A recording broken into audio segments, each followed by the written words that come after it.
Coba kalian bayangkan sebuah partai politik yang sangat populer di kalangan masyarakat pada saat itu justru dapat mengancam eksistensi dari negara kita, dan bahkan nama dari partai tersebut menjadi momok yang menakutkan bagi masyarakat hingga kini, dan bahkan menjadi alat propaganda untuk menjatuhkan lawan politik.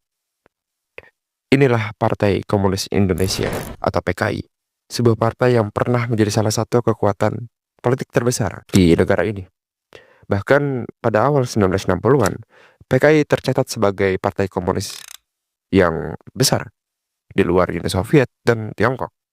Tapi bagaimana sebuah partai bisa begitu cepat populer lalu hancur seketika?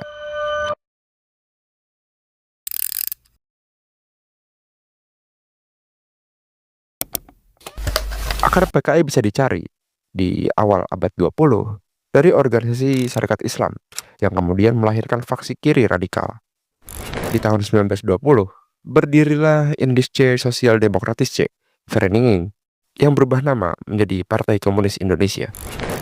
PKI menjadi partai politik pertama di Asia yang terang-terangan menyebut dirinya komunis. Namun, perjalanan awal tidak mudah. Di tahun 1926 sampai 1927, PKI melakukan pemberontakan melawan Belanda. Jelas gagal. Ribuan anggota ditangkap, bahkan banyak yang dibuang ke Papua. Rencana pemberontakan itu sendiri sudah dirancang sejak lama, yakni di dalam perundingan rahasia aktivis PKI di Prambanan. Rencana itu ditolak tegas oleh Tan Malaka, salah satu tokoh utama PKI yang mempunyai banyak massa, terutama di Sumatera. Tan Malaka memiliki prediksi bahwa pemberontakan akan gagal, karena menurutnya, basis kaum proletar Indonesia adalah rakyat petani, bukan buruh seperti di Uni Soviet. PKI pun sempat hilang dari peta politik Indonesia. Walau begitu, eksistensi dari PKI tidak menghilang, apalagi sekembalinya pemimpin PKI, yaitu Musso, menjadi titik balik bagi PKI.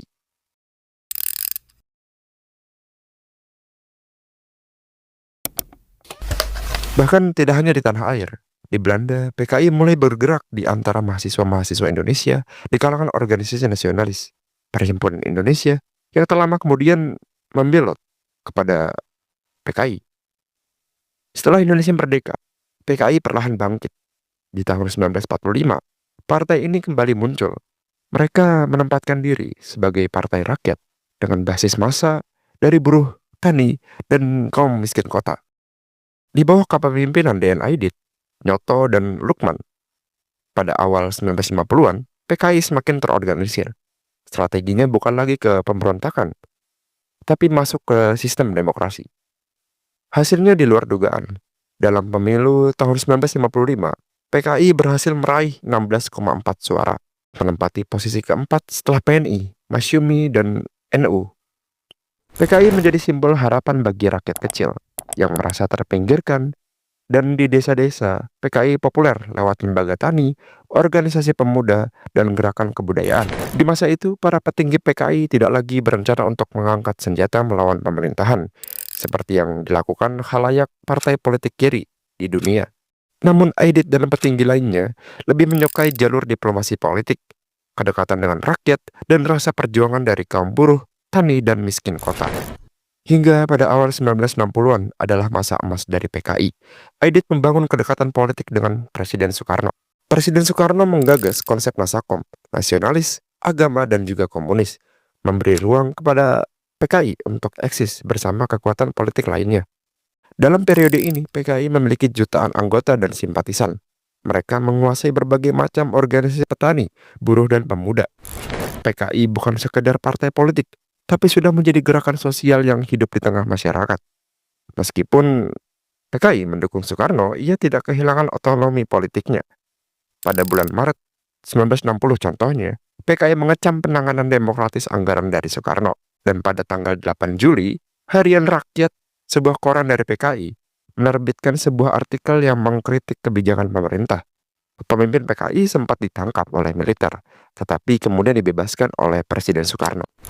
Hingga pada bulan Maret 1962, PKI bergabung dengan pemerintahan. Pemimpin PKI seperti Aidit dan Nyoto diangkat menjadi menteri penasihat. Lalu ketika masalah dari pemerintahan Malaysia, Indonesia, dan Filipina yang terlibat dalam pembahasan tentang pertikaian wilayah di tahun 1963, kemungkinan tentang pembentukan sebuah konfederasi dari Mapilindo, sebuah gagasan yang dikemukakan oleh Presiden Filipina saat itu, yaitu Diosdado Macapagal.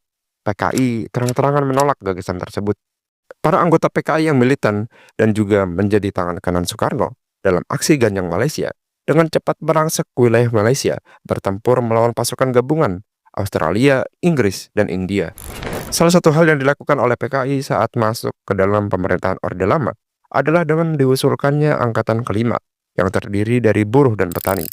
Pimpinan PKI bermaksud dengan dibentuknya Angkatan Kelima ini diharapkan dapat mendukung mobilisasi massa untuk menuntaskan operasi Dwi Kora dalam menghadapi Malaysia.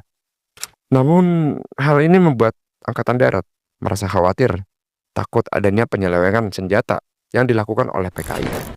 Kekhawatiran dari pihak Angkatan Darat berdasarkan kedekatan dari PKI ke Uni Soviet, Tiongkok, dan negara komunis lainnya.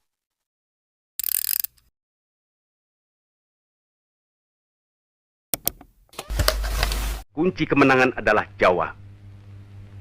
Siapa bisa menguasai Jawa, itulah yang menang. Hingga akhirnya pecahlah peristiwa 30 September 1965. Di malam itu, sekelompok pasukan yang menamai dirinya dengan gerakan 30 September menculik dan membunuh 6 jenderal Angkatan Darat. Keesokan harinya, media mengumumkan bahwa dalang di balik peristiwa tersebut adalah PKI. Meski hingga kini, perdebatan sejarah masih berlangsung. Apakah PKI benar-benar dalangnya? Atau justru menjadi kambing hitam dari konflik politik besar kala itu? Sejak Oktober 1965, PKI benar-benar hancur.